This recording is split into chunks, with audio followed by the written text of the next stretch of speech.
Welcome, everybody. This is Bill, and I am delighted to be here with Andy Kindler, who is in town to do his show at Acme Comedy, of course. Welcome, Andy. Thank you very much. Usually I try to stay out of the conversation until there's a formal introduction. I don't know. Don't listen to me. That was, you know what? I can't, maybe this is, I think I'm finally coming to the end. Like, I need to have my control panel replaced. Because my style of digressing and deconstructing doesn't even let me get one sentence out anymore. But that's all right. That's all right, because it's less that I have to do. I mean, I don't really like the big preambles. You know, the Mark Maron style. Well, you know Mark Maron. Like I do. Yeah. He does the whole. But he actually, I think he does that separately. The he does. He does that so that he doesn't make a guest sit through. Yeah, he does that. If you want, I'll talk about all my personal problems, and you can sit there like a potted plant. And then also, sorry. Buy Welcome. this coffee. Brandy is also here. I'm Brandy here. Brown. Hello. No Hi, need for Brandy intro. Brown. Hello. Brandy Brown, Cub reporter. On it. Andy, welcome. I'm so glad you could do this. You have a full battery of shows this week. Battery, is that a? That's exactly what we call it. Feels them. battering and. Well, I like to use a lot of military terms. I have an assault show on. Are you doing tactical comedy? Yeah, it took me till recently to learn the difference between tactics and strategy, and I still don't remember. What are they? Can you answer that, Brandon? A strategy is an overall thing that you are trying to accomplish, and a tactic is what Trump does every minute. He's just like, I'll yell and scream at this person. Am I somewhat right, Brandy? I think so. I think strategy is like the structure of the podcast, for example, and the tactics are the jokes we make during the structure. Oh, okay. Well, I have neither. So I'm guessing. I think strategy is like what we'll do. Like, we'll get all the Democrats that used to be. We'll get them because they're racist. We're going to get them to become Republicans. That's strategy. Yeah. And the tactics would be Willie Horton. Okay. This thing and various different ways that you do it. You should be on the DNC payroll. That's more sense than I've heard in a long time. So you have shows at Acme this week, which by the time you hear this will be in the past. That's all right. That just shows what a trooper I am. I don't come in here just for the self-promotion. That's right. I come because I love to talk. This is worthless to your self-promotion. No, I mean, I'm a center of attention. Yeah. People are going to get in the, what does Andy think for an hour? Right. Are you working on your Just for Laughs state of the industry? That's the thing. Every year I come to Acme, I come here. It's almost always 2 weeks before. Sometimes it's been a week before. And because of the OCD, which I didn't know I had. I mean, I knew I had it, but I have realized that the idea of organizing and doing anything is so hard for me. Yep. That so now I'm in panic mode. About it. Can you, maybe Brandy, you can tell what is the Just for Laughs thing? It's a comedy. I'm asking you, even though Andy does it. I'm asking I don't. Please ask Brandy. I have showcased for New Faces once and did not get it. It's in Montreal, right? It's in Montreal. Okay. And it's a big comedy festival. It's several weeks, I think. They have all sorts of stuff, and then they also have that's a lot of laughs. Or they have several French only. French only, and then I've been giving the speech for like 20 some odd years about what's wrong with comedy. How did that get started? I did it one year. I did a demonstration of hack. I'd written an article for National Lampoon about the hack handbook. Right. So then I brought all these people up, like Patton Oswalt and Blaine. We all demonstrated hack comedy, and then so they wanted me to come back and do something the next year. My manager suggested State of the Industry. And so just like the state of the comedy industry. What are the signifiers for hacks still similar to 20 years ago? No, they're not, because no one's doing the same, very few people are doing the same. I know what you're thinking. Elroy Jetson married, whoever Elroy, if that's even the right name. Or, I'm half Italian. I'm half Jewish. Every time I have a pizza, I want to get a good price on it. So there aren't so many identified things. Right. But there are hacks. People who do that though, and they're just like, I'm half this and I'm half this. That seems to be a consistent. Yeah. So, I mean, thank God that one's never gone away. but the That's your retirement plan, right? Just like invent a second ethnicity, and I'm Swedish, and just so you can get the joke. A Jew from Queens, and I have nothing. I think that, but what was more like them was the Seinfeld observational thing. It was like, what's up with what's the deal with this kind of a situation? Exactly. So that's less. Don't you think, Brandy? That's less of a thing now. Well, I Comics once saw aren't so hacky that way. I once saw what I can only describe as a unicorn at Acme, and I won't name names, but this is I emceed for this headliner who Please name names. Come on. I need this, Brandy. You know what? It doesn't matter. It's Colin. It was Colin Kane, and he's terrible, and everybody hates him. And he, it was a week at Acme where you have to know what Acme is. That if you don't like it, they're like, "That's on you." Like, Acme was giving out refunds that week because I saw basically a hack unicorn who was straight up like, I was emceeing, and the feature was this black guy, and he would go on stage, and he would like. I've never been so concerned. I've never been like protective of the audience at a show before because I was like, he would just point, he'd be like, black couple, da, da, da. And so boy. Colin King goes on stage after the three of us, or the two of us, two black people, looks at a black couple in the front and is like, black people, the first black people I've seen all week. And then the audience was like, but two black You're people working open. with them. And so as an MC, you don't you don't say shit to the headliner. You don't shit talk the headliner. I was like, fuck it. And so I got up at the end and I was like, and give it up for Colin Kane, the first white guy I've seen all week, except for all the ones in front of me. And he was but he did street jokes that were he did the joke, which is such a hack joke about and by street jokes, you know what that means. It's like the filthy jokes that people all know. Like this one, he did a joke where basically he saw a porn where two black guys tied up a white woman and then robbed her, like that kind of stuff. And just terrible jokes. And then he literally at one point was humping the stool. And then that's pretty new and fresh. Humping the stool, right. And then he said, this is a direct quote. He goes, "I know this is all hack, but I love it." And everyone's like, "Oh God." Well, that's one of us. So I saw a hack unicorn years ago, and I've never forget it. And everyone was like, "You're the MC that night? You were the MC that night?" I still do the bit where the microphone stand is, can look for metal at the beach. Thing, man. Huh? I still do the thing where I go, let me get out of the way so you can see me. With the mic stand thing. How much do you think that is known by comedians and, not so much by an audience? I think you just get sick of the self-consciousness of shit like that? Well, I think in general, and maybe I'm an optimist, which I am, and sadly I've been crushed many times. I do think comedy's better now than it's ever been, just by the fact that people, Ellen DeGeneres, she really she was afraid to say she was gay. And for good reason, it's people, when I started, very few people revealed those type of things. And so now I think it is really exciting that there's all these different people. So there's a good part of that but the bad part is that there's still, there's still people who go for I think it's going for the easy joke. That's probably the most, Does the easy joke drag along a lot of shitty stereotypes and stuff like that to your mind? Yeah, but it's I always felt that I used my Judaism too much. And I said, well, I'm sure when I get more developed, I'll stop it. But I'm just obsessed with my Judaism. Yeah. But sometimes people can use their ethnicity to slam other ethnicities. Right. And so it just depends on how you're doing it. But I think in general, it's a good time for comedy and a bad time for the universe. I don't know if you heard that Trump's still president. Oh, man. I checked Twitter this morning. And there are a lot of hack Trump jokes, too. Well, I'd say 95% of them at this point, because what can you do? I have one. Trump's going to put us all in Trumpcentration camps.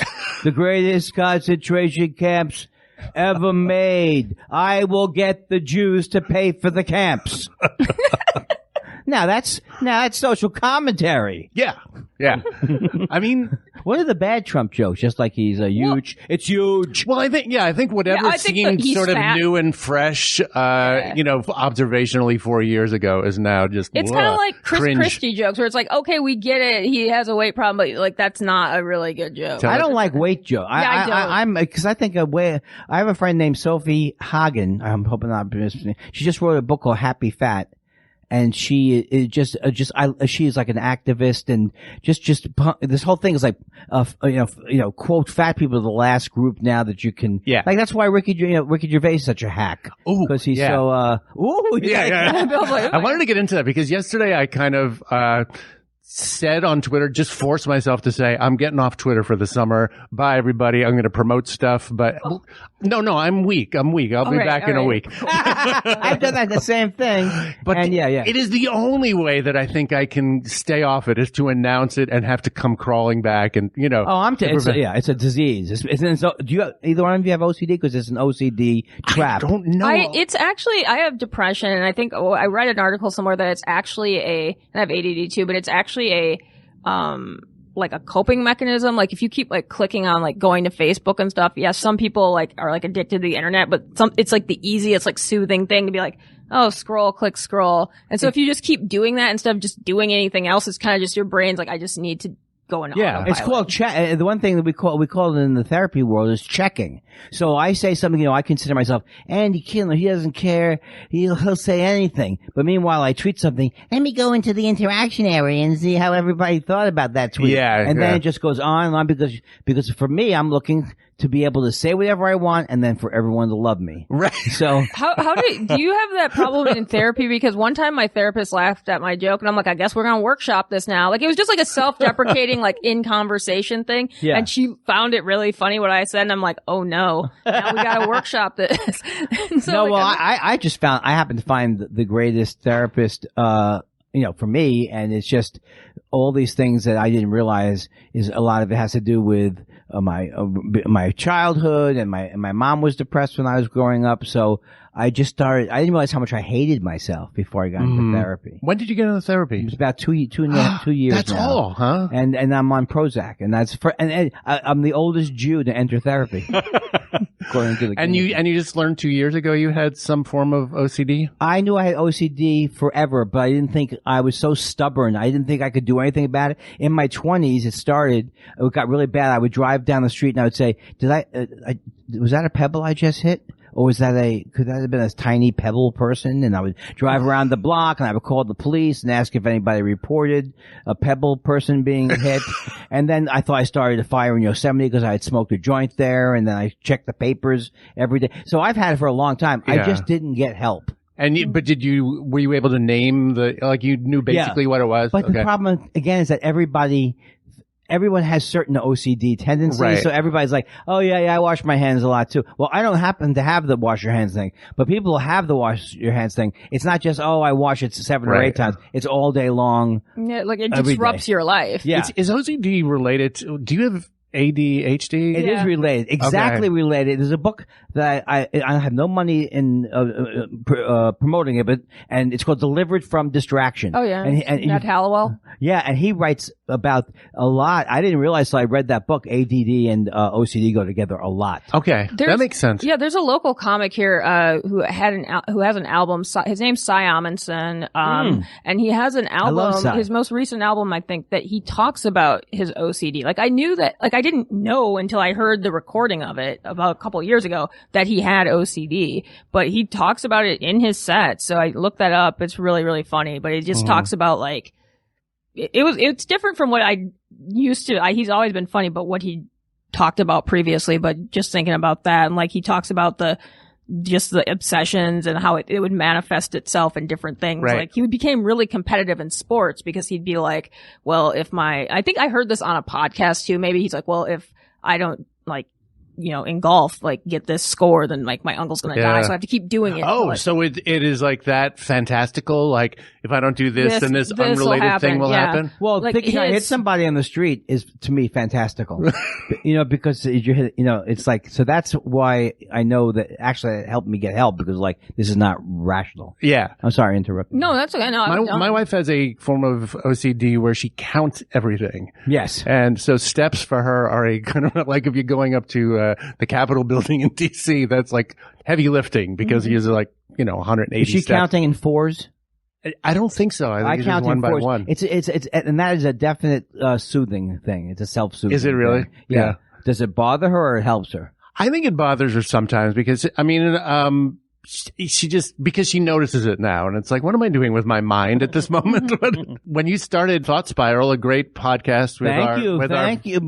People won't promote. No, I'm sorry. Yeah, no, they won't promote my podcast. You said don't mention it before the show. Yeah. Sorry. No, you have a great podcast with our pal Josh Weinstein.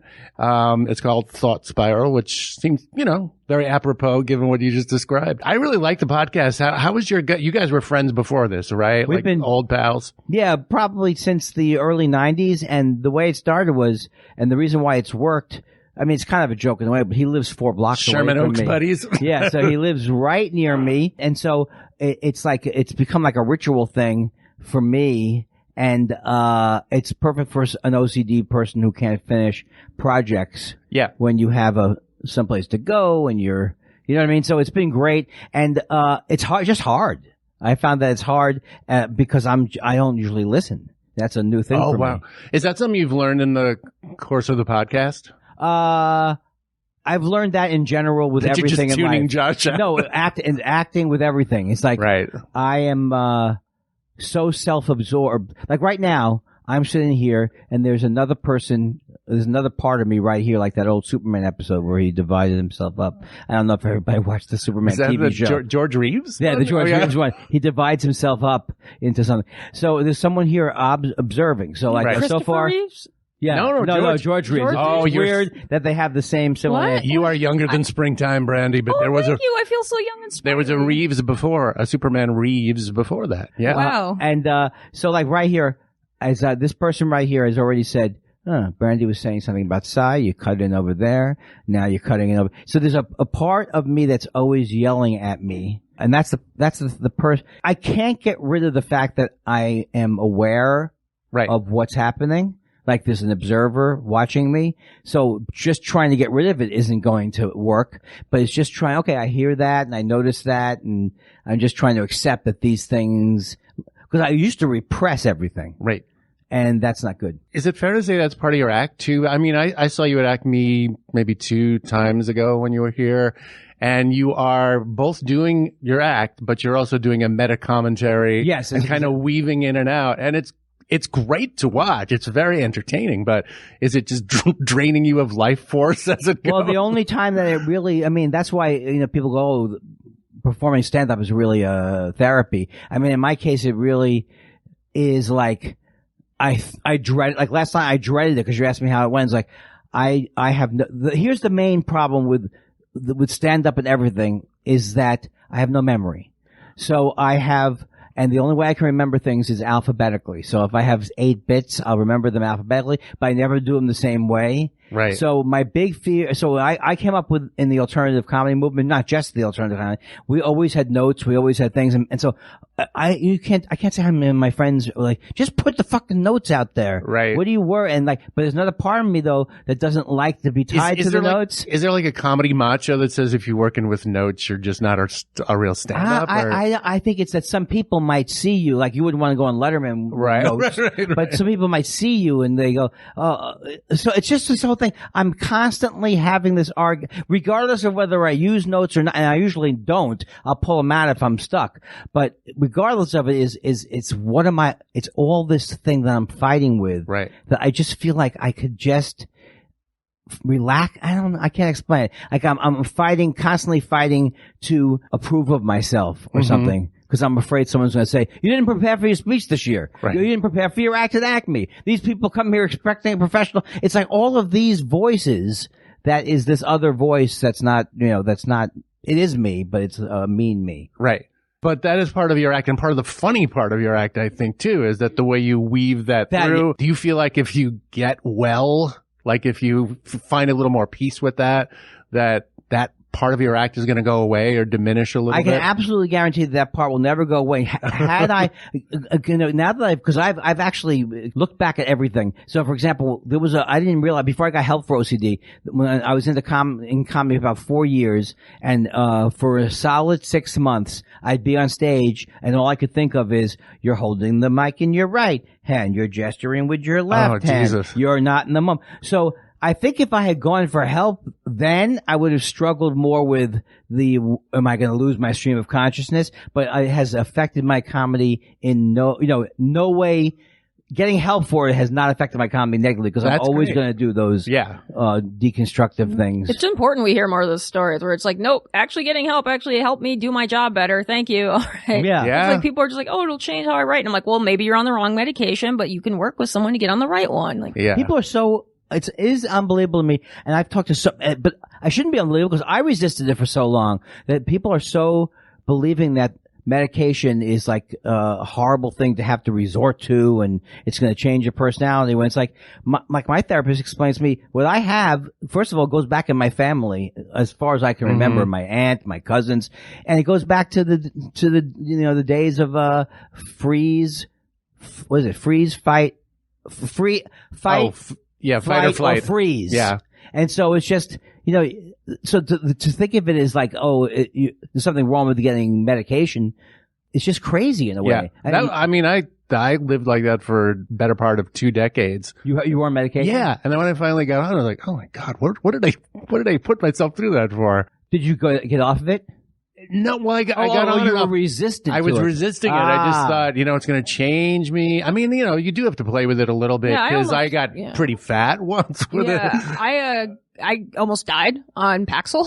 That's a bad side effect. Well, yeah, it's because it made me more depressed. There's a certain percentage of people it does the worst. And so, like, after that, I was like, and I worked with someone who was like, okay, well, we'll eliminate this entire class of drugs and we'll try this. And then I had one that made me hungry constantly to the point where like I would eat and I'm like, I can't get full. And I gained a lot of weight, which is like, I could stand to gain weight at that time, but it was just like, if you're constantly eating, that's not cool. Like I would just eat a jar of peanut butter like all day. And then I can think of worse ways to pass it. Yeah. I don't know. Yeah. It was just like when you're in college, you're just like, please, just let me enjoy being full for like a minute. What is the class of, are they SSRIs? It was an SSRI. Yeah, the thing is like, I'm on Prozac, which has so far been perfect. And I get a little kickback from the Prozac. No.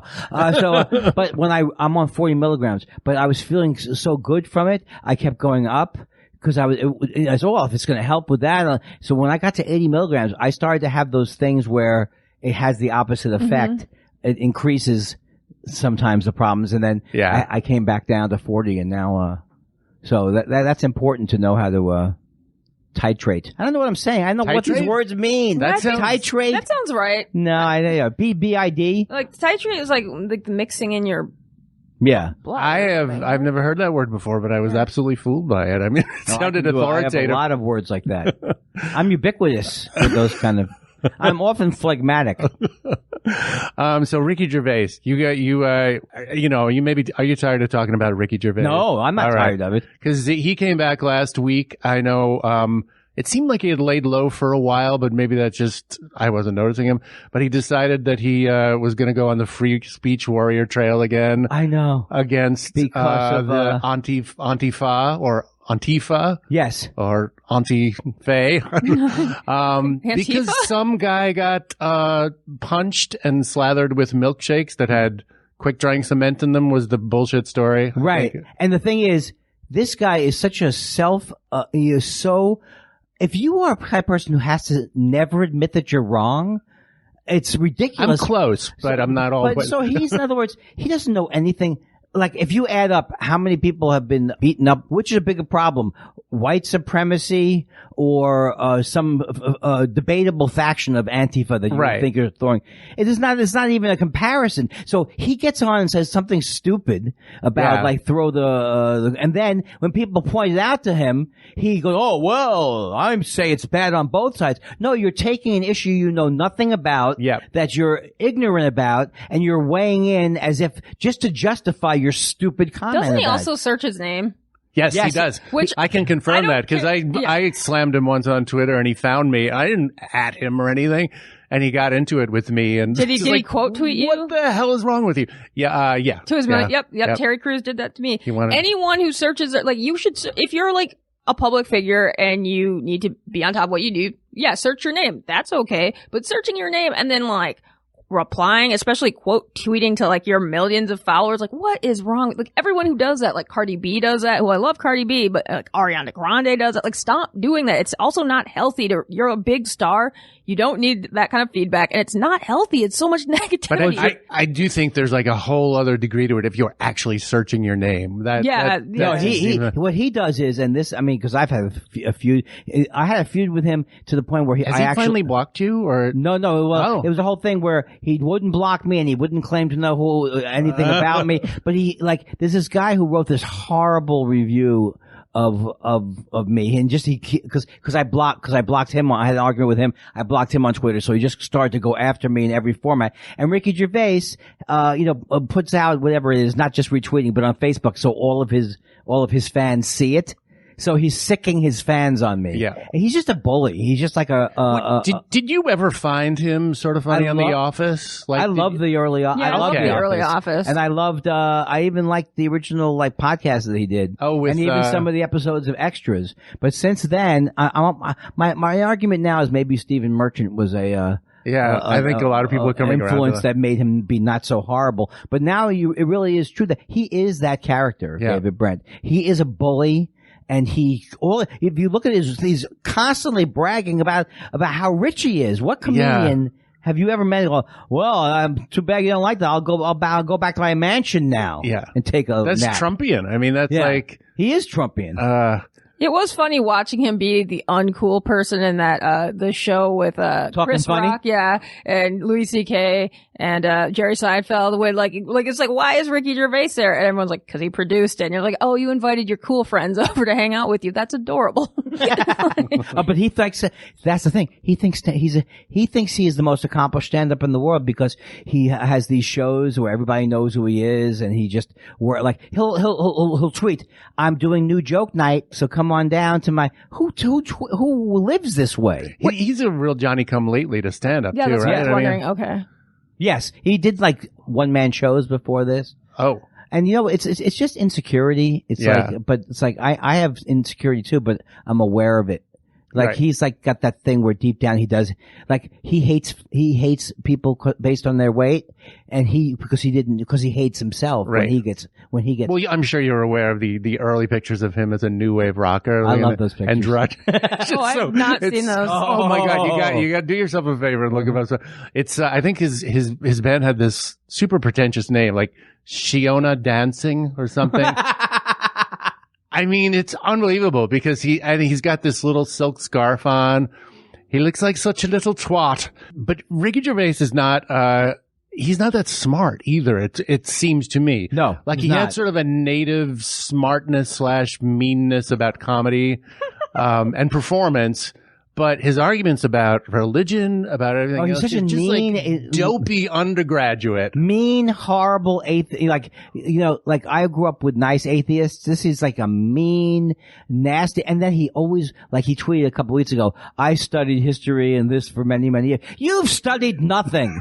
I don't believe you've read one book about anything. I really don't. Yeah. It's like, he's just one of these guys like, the Bible, let me get this straight. Am I, just reads the Bible literally. And he's like a fundamentalist. Yeah. If I recall correctly, wasn't your mom a Quaker, or don't you have Quakers in your family? My mom, I was raised Jewish. My mom, who just turned 90, and she became a Quaker when I was 16 years old. And it was really one of the greatest things for her. Did you go to meetings with her? I have gone to meetings. In fact, when my dad passed in 2015, the Quakers came to our house. And we had a meeting there, and it's the greatest. It's like you don't even have to believe in God to be a Quaker, And there are some weirder sects of it, but for the main, they fought for religious freedom. Yeah, they're like very social justice. Like they're on the front lines even now doing stuff. I went to some Quaker meetings, and I went after the Philando Castile like protest when they shut down 94, and I was like, hey, it was weird because I was like 35 and like the second youngest person in the meeting. But they they do this thing where, it was a semi-programmed, and what Quakers do it in a fully programmed is you go to there and you just sit in the room, and then you speak when you're quote unquote moved to speak. Like you can stand up and say something. And so it was semi-programmed. Do your tight five. Yeah, you do a tight five. And I was like, I can get some more stage time. But, and then you just sit down and you like reflect upon it. And people got up and they were talking about like social justice and how that made them feel. And I got up I was like, yeah, I was really concerned because I was just needed a quiet place to think after this. And I'm glad that you guys are like thinking about the same things that I'm thinking about, because as a Black person going through, you're like, everyone else is probably not thinking about this who's not Black and I have to worry about this. Mm-hmm. But I also, my ex-boyfriend's, grandpa was Quaker. And Quaker funerals are the best. I think this is how, like, that's how I want to have a funeral, because what they do is they just, the pastor or whoever the leader of the Quaker. What do they call him? I don't know. I don't think they. Super friend? Yeah. She gets up and they had it at a bigger church because he was quite, like locally well known. Mm-hmm. And, but she goes, okay, so what happens is we have people with microphones, and please keep your like reflection short, and then, and take a moment to reflect after people speak. So, let's not like just back to back. And so it was great because the family for like the next hour got to just hear people like give stories mm-hmm. about their relatives, and stories they wouldn't hear because they're, his grandpa was a founder of Children's Hospital. And so, of course, he couldn't talk about his patients with his family, but some of the patients came and their families came and they said, like, this is how he helped us. The potential for a dramatic reveal of of quackery. Yeah. And really then like, but like, he did this. Just a ruined eye.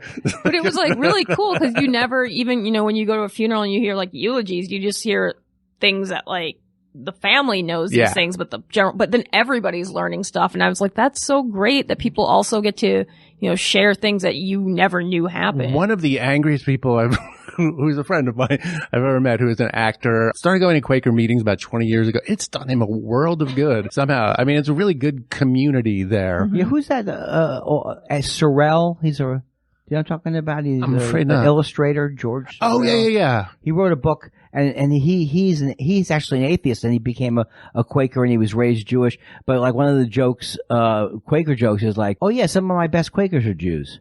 Yeah, That's true of Buddhism too. Like American Buddhism is largely populated by Jews, and like a lot of the great writers about Buddhism are Jews.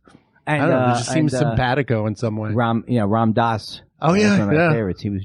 Yeah. I'm not saying all the spiritual people are Jewish, but maybe. But like the best, only the best. Yeah. When I went to the Quaker meeting, I met this couple there that they were Catholic and they were like practicing Catholic, and then their kid came out and they were just like, we can't be a part of this hateful church, but we still are that's religious. A great reaction. So, but we still want to go to church and we don't want to like, deal with all the churches that have their different. So they went to the Quaker meeting, and then I met this other person who was like, yeah, I'm just not even religious. I don't necessarily even believe in God, but I really like this. And then someone else who's like a pastor or something in the church is like, well, we do believe in God here. I mean, just want to make it clear. I mean, let's get certain things out of that. And then just got to pin this down here. And then the guy was like, "But you don't really care that I don't."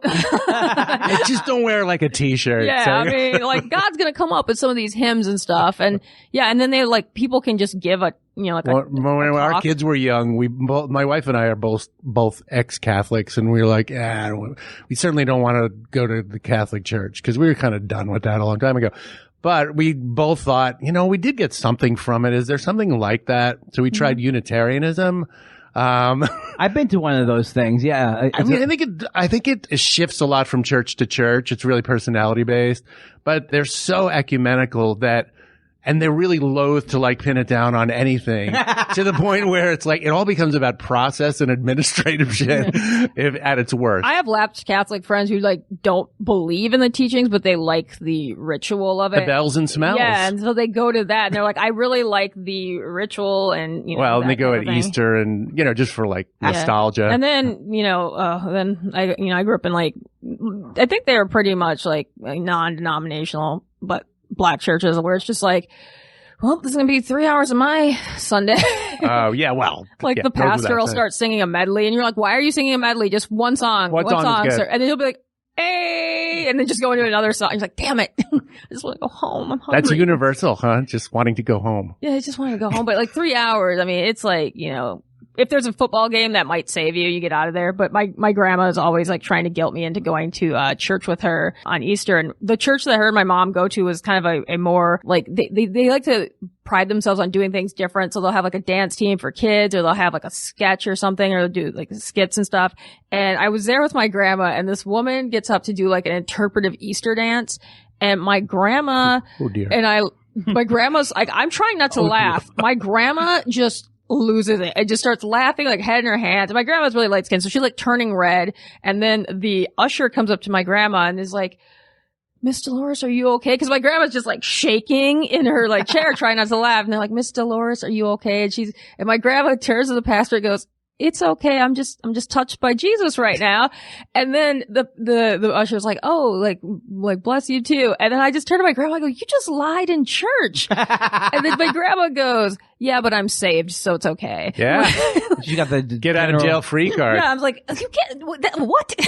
You know, Alan Watts, was like one of my favorite philosophers. He used to talk about how that was, a lot of those rituals are meant to get you high. The incense and all this kind of thing. That's the point of it, and then the other politics came in. And well, didn't Alan Watts, was he part of any one tradition, or was he just sort of like, no, whatever works? He was like kind of famous for explaining Eastern philosophies to Western audiences. Yeah. And, it talks about, I know they have like, semi-animated things of his talks online you can find. I never saw it because he's got the plummiest English voice. Oh, it's just unbelievable. Like, I won't even attempt to do it. It's hard to, right. Yeah, but his spoken word lectures are unbelievable. Yeah. And I think he kind of partied hard too in the 60s too, and he like drank, and I think he smoked a lot, and I think he died when he was like 63. Yes. I think he may have sure. I think he really likes cigarettes. Yeah. And everything else. Yeah. Hey, Andy, what, I don't know if it's like the sect or what, like, type of Judaism were you raised in, like Reform or what? That's exactly right. You guessed right. Yeah, Reform. All right. And, which is like basically no ritual, it was for people who don't like the regular parts of Judaism. We made the not the regular parts, but the parts that just get kind of insufferable after a while. They're like the Unitarians of the Jews, I think. That's exactly what they are. I went to like a lot of I don't want to brag, but I've been to a lot of bar and bat mitzvahs, a couple Nicely seders. Done. Couple seders, they have some great food at the seders in college, so always wanted to stop by those. But seders are fun. Yeah, I knew a bunch of people who, like the bulk of my friends were Reform, and a couple were like conservative, and then they'd say, cause not like politically, but that's like a type of Judaism. But they would just be like, okay, you don't need to come to the service for my bar mitzvah because that's going to be really boring, but just come to the party. And I'm like, perfect. Thank you. Enjoy the bitter herbs. Yeah. And that's really basically what it is. And, that's why I feel very much like I'm not attracted to really any organized religion. And I certainly, and if you're raised Jewish, how could you like, cause I used to have a joke. People go, how could there be like, why are Jews so, seems to be like self-hating and they seem to be anti-Semitic? I say, spend the day at the temple where I grew up and make your own decisions. My answer to that how is like, are you? And are you saying like they don't suffer from self-hatred, or like? Oh no, just Jews are annoying. Oh. Very annoying. They're just like, if you go back in history, everybody was anti-Semitic. I think Voltaire, like the best you can find in history is if they just did find Jews annoying and they didn't know. Right. That's the best didn't want to cut their hearts out. Have. Right. Well, another wonderful prominent atheist is Bill Maher. Have you ever dealt with Bill Maher? Wonderful. Yeah. Andy and Brandy and I were talking last week about like worst celebrity encounter I ever had, and Bill Maher was mine. What happened? I was at the Cable Ace Awards. Stop bragging. Yeah, I know, right? that powerhouse of awards. I was at the Cable Ace Awards, ladies and gentlemen. Oh, fancy. Where we lost every year, but I was talking to Bill Maher at the after party. Does anyone ever really win at the Cable Ace Awards? Bill Maher did a lot, and Larry Sanders. But then they discontinued the awards because they were cheesy. But he was, and he was just he was scared. He just seemed like scared of talking to a non-celebrity.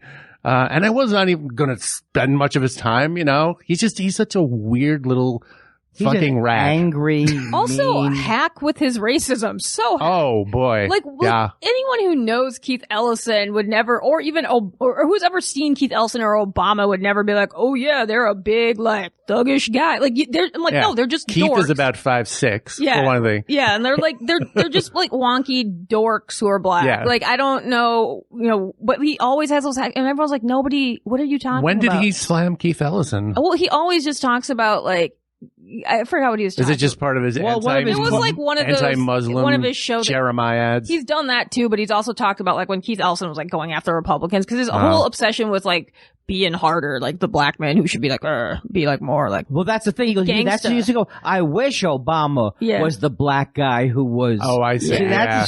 And then he wants him to be like Huggy Bear from a 70s sitcom. I think like Ariana Huffington even called him out on it. Was like on the show one time because I watched it a while ago. It was just like he thinks he can get away with that kind of racist stuff because he's attracted to black women. He's edgy. He's also like he dates black women, which is like no, you don't get to be racist just because you don't. Didn't he date Ann Coulter? I think they're friends. So gross. I think they probably. I mean, that was the rumor they were sleeping together, but they're probably. I know that they're like friends, but yeah, which is bad enough. Wait, didn't JJ or Jimmy? Yes, Dynamite, Kid Dynamite was Walker dating Ann Coulter. I heard this. Jesus Christ! Yeah, they're friendly at least. They're really good friends. Grotesque. Yeah, I know. I'm just like, what? How do you? I don't know. Well, that's the thing I always get surprised when you find anybody who's an artist or a comedian. If they're right wing, I always it's shocking to me. It's a really weird time because I think, some people are exposing just how much they are, or at least part of the way there. Mm-hmm. Like when you hear Jerry Seinfeld talk about PC and getting all bent out of shape about it, I just feel like, what did you do? Like, you're just like an old man now. Oh, you remember what he did? I'll tell you exactly what happened. He did this horrible, it's not even a horrible joke. He did this joke. I'm operating my phone like a gay French king. Right. And so, because he didn't get standing ovation, that's a tragedy for Jerry Seinfeld. And so he had to talk about it's all changed and the can't play colleges. Look, 10 years from now, it's not going to be that funny. Right. No one's going to remember that gay, people would say being flamboyant and all this. Just let the joke go or don't let the joke go. But he's making a big deal out of nothing. Yeah, and also the whole thing with colleges, it's like I've like Tracy Ashley. Oh, is that where he was playing? That's where he went on. It also became this whole thing where like him and like even like Chris Rock and other people were like, oh, colleges or like the kids like they're so PC. And the thing about colleges is that like Tracy Ashley, who's a brilliant comic, she was her home club was Acme, but I think she writes on The Neighborhood now and on a Tracy Morgan show. But anyway, she's taking me to colleges and they're wonderful and they want to laugh and they come to your shows and they're having a good time. But the thing is, even for like, and I have a set that nothing there would be offensive. There's a certain window of stuff. They don't understand your marriage material. I mean, they get it, but they're like, this is not relevant to my life. Your pop culture references probably not going to hit. And there's certain people like, Pete Lee who destroys at colleges and he's good. He's great. I'm trying to imagine myself at a college with pop culture references. It would be so pathetic. Yeah, and so, like Tracy does stuff about her growing up and all that kind of stuff. And if it's general stuff that anyone finds funny, that's great. But if it's certain stuff that's like, I don't know about what it's like to be married and hate my wife. I don't know. Did you ever do colleges, Andy? I've done them. I went back to my own college. Where'd you go? The State University of New York at Binghamton. Oh, yeah. Upstate. And, I had the greatest time. And it was just like, when you were talking about, they were way more, they talked about things I wouldn't talk about, I can't even explain it. I'll give you an example. I've never told this story before, but one of the women who had put, the thing together had been, she was the head of this comedy club and she had been sexually assaulted, right? And she talked about being sexually assaulted. So we're walking down, she says to me, that's the guy who did it, Andy. So she's pointing to a picture of me. So it's like, to me, it's like I laughed, of course. She's making a joke, but that's so opposite of what anybody, right. It's like it's like people who've been sexually assaulted, they do have a sense of humor about it. And that doesn't mean that we can all joke about it because but the point was I was literally shocked when she said it. I almost fell down, because I didn't expect her to make the joke. Did that self-conscious part of you say, did I do it? Well, no, that always hits because that's the whole thing. Like I say, like, my OCD is so terrible because you think you've done something even, like until recently, I thought there was a 50-50 chance I was the Golden State Killer. It's like, maybe I'm a serial killer with a bad short-term memory. I mean, honestly, a serial killer comedian, it's a lot of travel and it makes sense. And also several comedians, possible serial killers. Oh, yeah. Well, I know that it's getting big.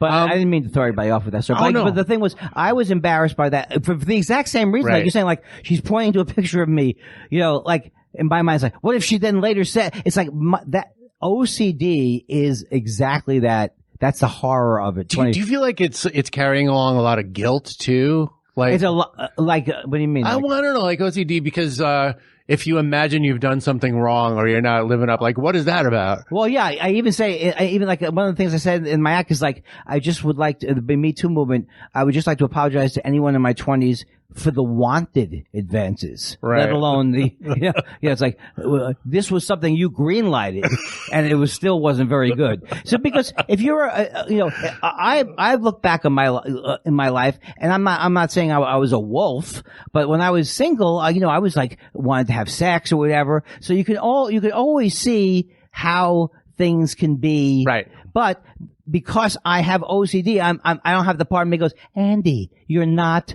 going to, you didn't sexually abuse someone, you're not going to sexually abuse, it's not in you and all that, but it's hard to separate it when you have the OCD because you want to imprison yourself, and then it gets to the point where it's not even about whether you did something or not did something, you're going to get caught. Right. Yeah. So it doesn't matter. Yeah. So, yeah. I have repeated dreams where I am certain that I murdered somebody and I don't really and I can't be specific. I just know, oh my God, I murdered somebody. Somebody's going to find out eventually. And I forget when I did it. So I probably need to be in the hospital. I was like, wait, did I tweet that? God, I hope I didn't tweet that. And I'm like, oh no, I said that in the dream. Okay. And I'm just like, yeah, you're online too much. Like, you're like in dream Twitter fights and you're like, oh, I got to walk that back. And then you wake up, you're like, there's no walk back. I never said that in real life. Or the worst part of what I have is that I repress. So like if I have any thought, I believe that thoughts were any thought I would have, like, I like a strangle, like if you say, I want to strangle that person, I can't even have that thought because that means that I would strangle somebody. You know what I mean? Right. So it's like, and so now I'm learning that you can't repress. It's because I'm trying to learn to love myself. It's like, yeah, I'm scared of, like even that story I told. It's like, I haven't told that story because I just, it's uncomfortable about that woman at the college and, so it's like, even now I'm going through a whole thing every minute of the day kind of where I'm thinking, have I done something wrong? So, but it's better for me. It's better because I'm getting a lot of it. I used to just repress everything. Now at least it's coming out, and I can just not just try to. Part of me feels like that's why Twitter is a good learning tool. It's like it's a little bit of scared straight for yourself. It is. You start to kind of give way to your impulses, and then you see them out there. You see people reacting in real time, like, oh my God. I had the worst thing happen. Not the worst thing. It was a few weeks ago, or a month ago. I thought the Federalist Society and the Federalist magazine were the same people or run by the same people. And I was just in this weird thing where people started to yell at me. And then for like 3 hours, I was one of those jerks saying, you're wrong, you're wrong. But the difference, you're wrong, shut up. But the difference is I apologized for it. And the thing is, I apologized for it. And then you realize you're going to make mistakes, you're going to do something wrong, and there are going to be people who define you because of that, and you can't control it. Yeah. That's the hardest thing. You cannot control other people's view of you. This other thing, too, that people do with Twitter where they're like, oh, like there are some people who delete tweets and pretend it didn't happen, and those people get screenshots. But this thing where it's like, no, don't be afraid to delete a tweet if people are bothering you. Like I did a tweet where I go, I stand by what I said, but the harassment is not worth like the, like get it, like, oh, I'm like, nope, it's not worth it. I owe you nothing. I can delete it. I said it. If you ask me if I said it, I'll tell you I said it. I'll own the responsibility, but I don't need the harassment. And this is a way to delete it. And that's fine. I was wondering though, just thinking about like the OCD and just the ADD and like anxiety drives a lot of ADD stuff for me personally. Do you ever find yourself coming off as like nagging or bothering other people because you worry about so much in your head that you're like, hey, if you could just do this task I need you to do, or do this thing I need you to do so I can not worry about this because I would do it myself and take care of it. Like, this is a thing that happened in like relationships, and it happens with like dealing with some people in my family where I'm like, could you please, like, I worry about this constantly and I can't do anything about it. So if you could just do the thing I need you to do.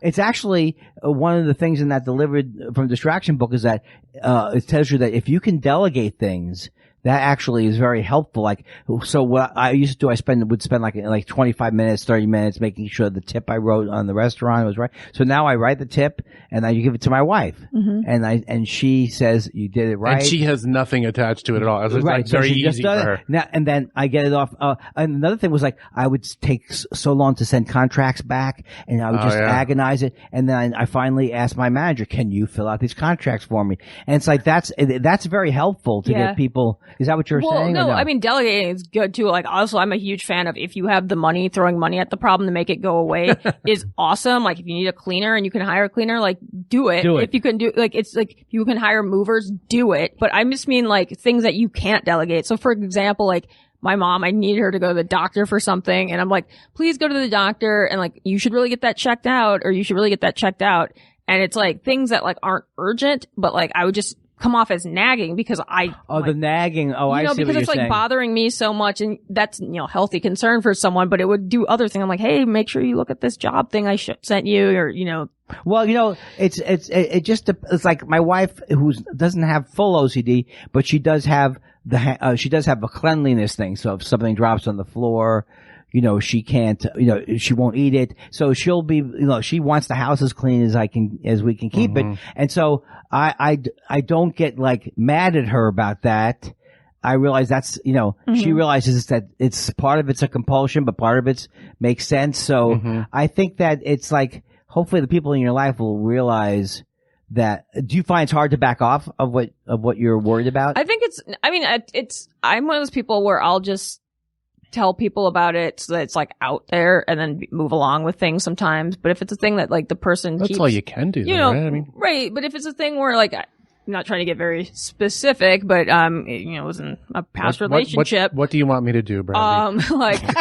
Well, it'd be like a thing where I'll use an example. This isn't like a real thing, but if it's like let's say we want new Patreon levels, or like we had talked about that in the past, and I would keep being like, hey, remember those new Patreon levels? And I would be like constantly like, hey, be sure, you should really, you could do it right now. You could really just look on the site and just add it. You have 2 minutes to add the new Patreon level or something like that. And it would get annoying, and there'd be like other factors in that person's life, but I just feel like a lot of time I carry anxiety of shit other people need to handle, and it's not stuff that's not my business. It's stuff that's like, I care about you, so I need you to be healthy. That kind of like that kind of worry, and I always just already worry about my loved ones in like a healthy way. You should, but then. Like, it's never just like, oh, you should go buy a new car because I think you should do that. It's never something like that. It's always something tied to like me caring about their well-being or something that I delegated to them and that I can't do.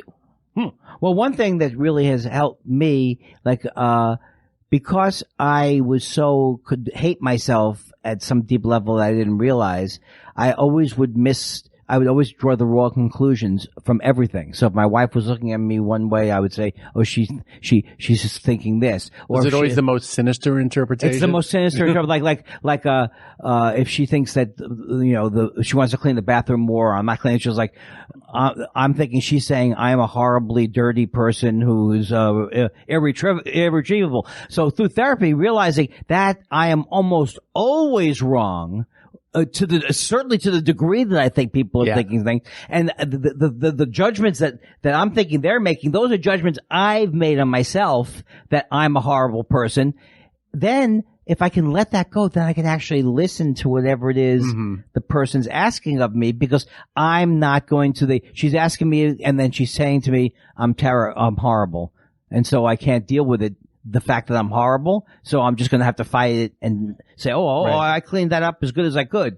But if you allow that that's not what they're saying, and that it's not always that way, then you can look at your own, quote, shortcomings, or things that you can work on. And because that's one of the big things that I've had my whole life is like, I always have to be right and I'm self-righteous and it always has to be and that's what Twitter's good for too. It's like, and that's what Ricky Gervais does. I said this, it's right. And I'm going to go on. So it's like fucking backpedal my way into it repeatedly. Yeah. It's like, so the healthy thing is, realizing that, and I always have to forgive myself. It's so terrible because it sounds like so ridiculous, but I can't go on at all if I'm still in that mode of, you haven't written the speech yet for Montreal, you're an idiot. If I don't at least deal with that, get that voice. Is it any comfort at all to know you've done it like 9 or 10 years and it's come out fine? I've done it 20 years, and every year. Last year, my wife said she was actually worried about me because I woke up the morning of the speech. I got nothing. I got nothing. So I'm hoping it'll be better this year. One of the things when you get help in therapy that you make the mistake of is that you think it's going to cure you. So that's the thing too, is like, it sometimes it'll get better before it gets worse, but I hope it does get better with those type of things because I do torture myself every year. Do you torture yourself before, like, at any time you go on, like tonight at Acme, or is that last night pretty easy? It's not, nothing like that is easy. And when I'm feeling comfortable, I love, like, short sets in LA. Right. I'm just total joy. Yeah. So, does it help if you're with friends who are, you're on the bill with pals Yeah. And so I love stand up, but I do get scared of it. So, it's like you go, I'll never get scared again, or I'll never be. And that's another expectation. If your expectation is, I'm only going to do stand up if I never get scared again, then that's another unrealistic goal. Are you still at the point where you will occasionally get booked in a place you haven't been before? Or do you have like a circuit? I know Acme is part of it, but, I recently happened to me in Houston, and the club owner was very nice, but it was like, oh my God, this was like a club from the 80s. It was like, because it used to be I couldn't play clubs in the 90s. It was like just a total comedy got so bad during that boom period. Yeah. So, there are still like clubs where, not as much though. Right. But you could still get into these situations where, oh my God, this is how it used to be. Right. They don't know why they're there and they're drunk. When you're talking about like therapy helped you realize it was on you, I've actually also had the opposite too, where it's therapy helping me realize that I'm not just being paranoid, especially as like a black woman, and being like, cause I have this thing where I'm like, I'm pretty good at reading when people are like, not necessarily their thoughts, but like reading like something's off here. And just, the company I once got fired from had to like, I caught them ahead of them giving me a performance review, which is always like what they do right before they fire you. Cause I was like, something's off. Are you guys gonna have a meeting with me? And they were like, oh crap, she knows. And so when they had to literally like ambush fire me because I'm like very good at detecting some shit going down. Were you literally hiding? I was in a meeting hiding incidentally, and they're just like, oh, and they didn't even tell my immediate boss, but that's a different story. And I got fired for nothing. Like nobody knows exactly why. But anyway, no, it's a crazy story. But like, I think that it's also this thing of learning, like, people also have the opposite thing where they just are like, it's my fault. It's not necessarily your fault, and just learning to, like, balance those two things. That is all I ever want to hear in life, that it's not my fault. Yeah, it's like, how much of this is your fault and how much of this is like, it takes two to tango, that kind of thing. But sometimes it's not at all your fault. What was I going to say? But I had a question about, like, writing and, like, that kind of stuff. Like, how do you go about not necessarily like putting together the, state of the industry, right, but like, since it is one of those things where it's like procrastination, for example, is like a thing that we all do to some degree. Do you plan ahead to mitigate that, or do you just like, you're like, I'll just do it in one go and it just, how it happens, it happens? I try to mitigate it every year. It's like the speech taught me that I have to put a date on every idea I have, which was a good thing because I know, this is from this year, this is from that year. So part of me, there's a part of me that has this thing. I'm going to be the person one day who does get prepared for everything.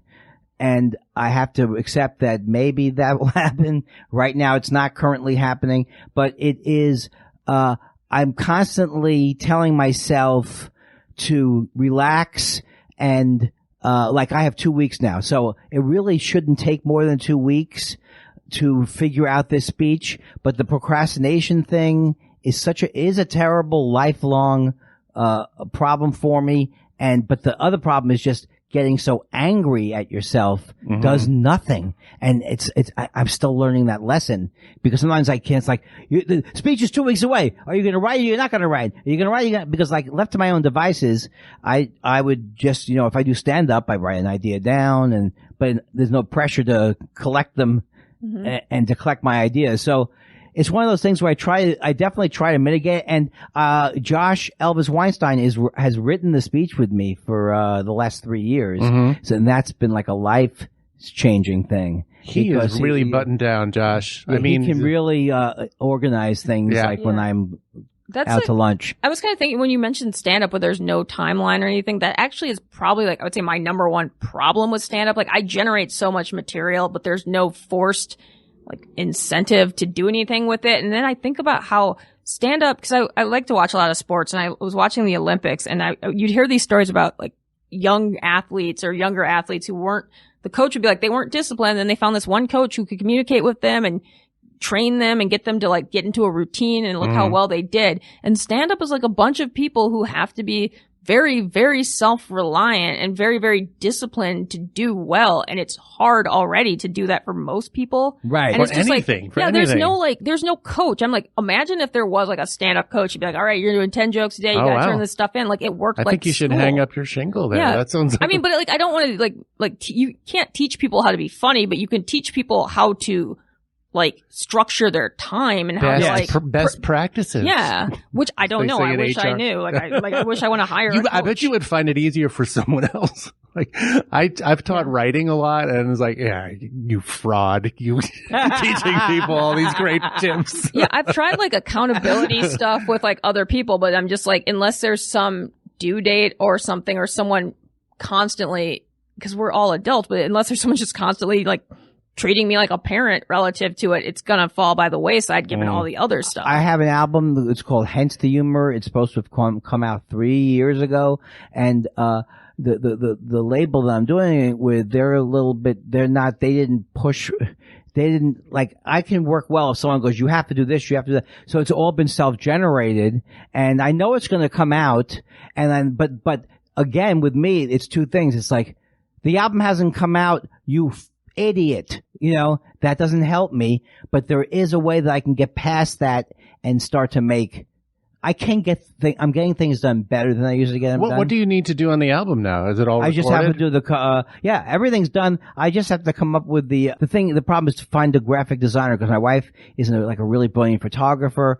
And so it's a long story, but it was kind of left to us to do the graphics. I see. And so the thing is, there's no excuse why it shouldn't come out and it shouldn't have come out. Right. So it is going to come out. So I have to tell myself, you will get that out, but I have to also try to sometimes just do stuff for it. It's just a lifelong Is a barrier struggle. Finding someone to do the cover, or just picking a design you already have? I have the picture. Okay. All I need to have is the graphics, but I need my wife to say these are good graphics, and because we don't have a graphics person that we know all the time. We kind of do, but it's somebody who does stuff for Dylan and stuff. So it's we don't want to ask certain people. So it's just one of those things. I could give you a million arguments, and they all would not address the fact that it could have been out. But the idea that it could have been out and it wasn't out, and therefore you failed, is also ridiculous, because I do believe on a spiritual level that if you can get yourself back to the moment, if the album doesn't come out, the world won't end. If it comes out next year, that's fine. But not to say I'm just going to be loose with it, because it won't happen. But if I'm just completely loose with it. Yeah. I was a similar thing where I promised a theater locally that I was going to write a play for them. That's where I'm from originally, doing theater. And I talked to them about it about 2 years ago. They were very generous about it. They said, yes, we'd love to do it. And then I procrastinated because I never did it. I would run into them and and then just the other day, I was all right, this is ridiculous. Now it is to the point where I feel like they hate me and don't want to don't want it anymore. And if I came to them, they would actively like put a crucifix up and say, be gone. But I emailed and they said, I'm sorry I've been late on this, but are you still into it? And they're like, yeah, they hadn't thought about it that much. That's they were not like perseverating on it like I was. That's absolutely true. I went through a whole fucking soap opera in my head and they were not really that, not thinking about it so much. I'll just alleviate that stress sometimes by being like, I didn't do it, sorry. And just email like, oh, it's okay. We actually had, sometimes they had like a blow up on their end anyway and they couldn't have dealt with has this problem. Everybody has a version of this problem, I think. Yeah. Well, I outside of the freaky type A overachievers who none of us like. And that's why I'm trying to get out of freelancing so much because I have like comedy is always going to be freelance unless you're like getting a writing gig on like a show, but I don't really want to do that right now. And then I would do like business stuff and freelancing life. And I'm like, nope. I need structure in some aspect of my life with like hard deadlines because freelancing is so much like you're like, I have to pitch stuff and I have to do it on this timeline and I don't have the discipline or energy. One term I've been hearing probably on Twitter a lot about ADHD and OCD is executive functioning. Have you guys?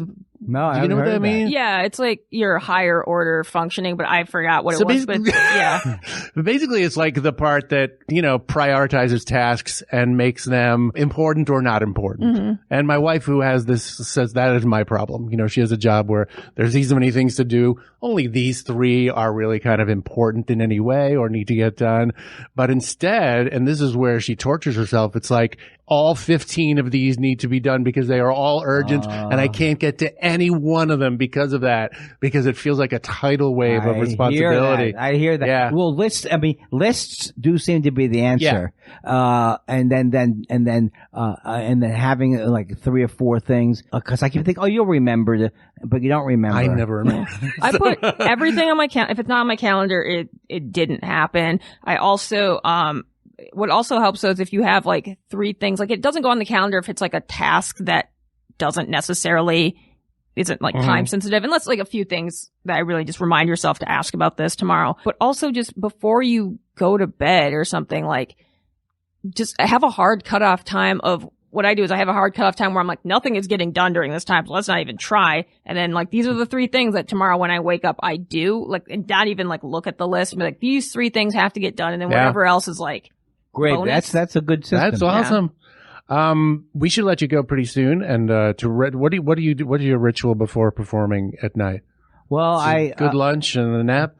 I try to go. I have cards and I write my material on cards, and then I'm constantly organizing my current crop of material, and so it's just tasks like that, and I don't like to eat too close to the show, that kind of thing. Mm-hmm. But I still have this thing where, like, tomorrow you will really have all your things all written out so you can look at it before you go up. And I only partially accomplish that. Before we go, I just wanted to say you and Josh are now in a film, aren't you? Didn't you spend some time? Yeah, we made it. I've never been in a movie, and I don't know if it's going to get finished or what, but I said to myself about a year and a half ago, it's like, if anybody offers me anything to do with a movie, I'm going to take it because I've never been in one. So this guy was like a guy, he's from Canada, and he directs music videos, CJ Wallace, and he just wrote this thing, and I basically wrote it for me to be in it. That's and awesome. then the person who was going to play Josh's part, they dropped out of the thing, so all of a sudden Josh and neither one of us had ever had a role. It was the quirkiest thing because isn't it like based around the world of horses? Yeah, it's called The Fiddling Horse. It's about like when you there's a whole thing where you could make a horse not run well and then decide to run well. You could take weight off their saddle, and I play like this horrible guy. And it wasn't until we wrapped the movie. Yeah, thank you, Andy. I like that. When we wrapped the movie, where I went, oh wow, I'm really a terrible person in this movie because you always hear actors go, when I play a part, I always have to love the part. Well, I don't get that much from it, but I realize I do love myself. I do love myself as I'm doing it, and I realize there's really very little redeeming to me, in this movie, except hopefully it's funny. Yeah.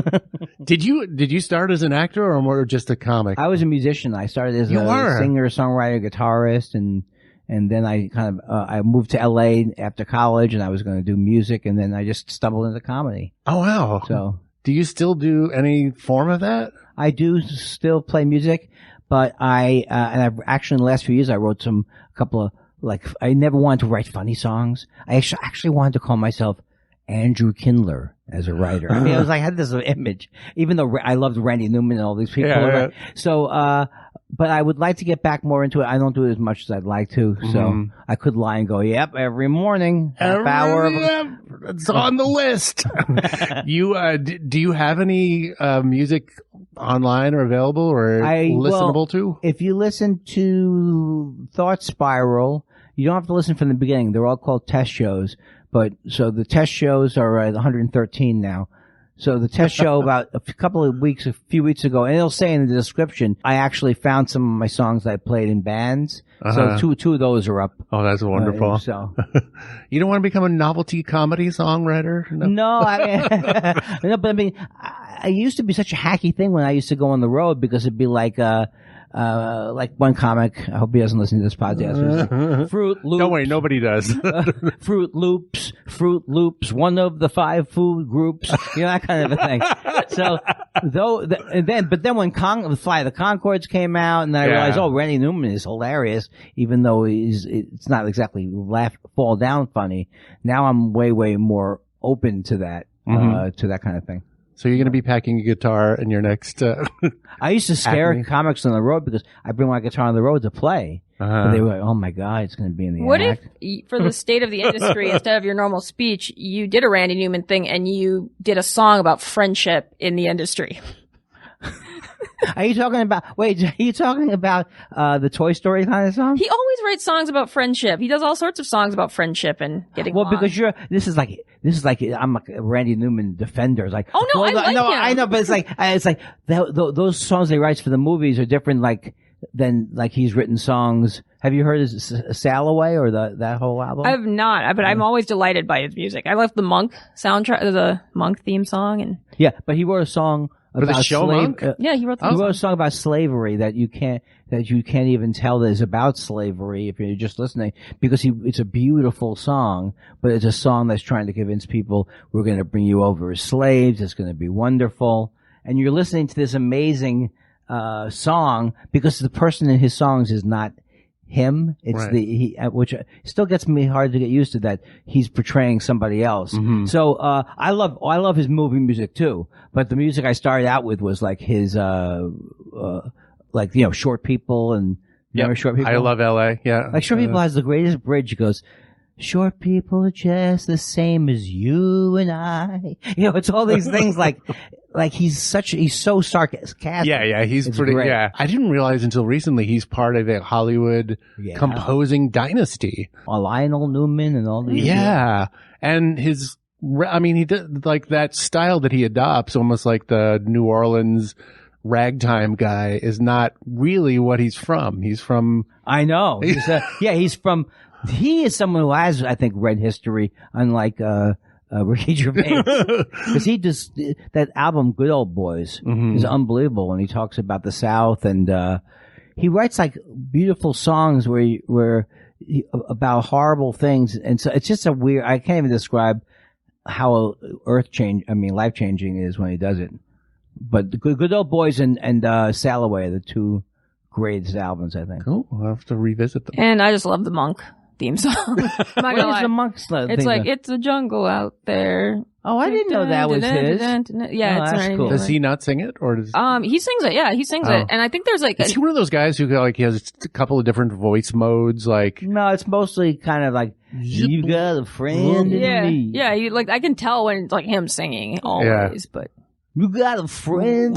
I do terrible impressions. Yeah, something I recommended on the show before. Have you ever seen this? Is a documentary. I think you can find it on Netflix, called Score.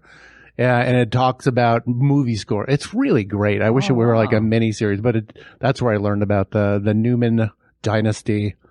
Well, Andy, we should let you go and do what you need to do. It's it's been a real honor to have you on the show. This was fun. Thank you. I had so much fun, and I didn't know Brandy was going to be here. I mean, before I got to town. And we're friends, so this is like it's like a homecoming of some type. Awesome. Do you have any besides the state of the industry, any projects like longer term coming up? Yes, thank you for being like a good host as opposed to the selfish little bitch over here. Well, it's weird because usually I forget to plug the plug. Plug the thought spiral. There's no other word for it. Yeah. So I always forget that. But otherwise, I do like this. I'm on Vod's Burgers. Mort there. And, the album Mort who found his profession because of his name, right? Yeah, that's right. I guess I am. But, this album will come out and it will be called Hence the Humor. And it will be out and maybe a movie will come out. Oh, the Fiddling Horse? Maybe, the Fiddling Horse. Okay. And your Twitter handle? My Twitter handle is @Andy Kindler. Right. And I don't have any Instagram or anything like that. And I'm off Facebook. I mean, I'm there, but I'm not there. Yeah, pretty much same. I can't. I hate when you have a thing and you can see all the arguments lined up underneath your thing. At least on Twitter, it seems to go away a little bit. Yeah. Right. It scrolls into obscurity. Thanks again, Andy. Thank you. Have a great run here in Minneapolis. You got it. Bye-bye. Bill Corbett's Funhouse is a Pogo Stick production, edited by Ken Plume. Our theme music is by Mike Furman. To subscribe and get every single episode, please support us at patreon.com/Bill Corbett.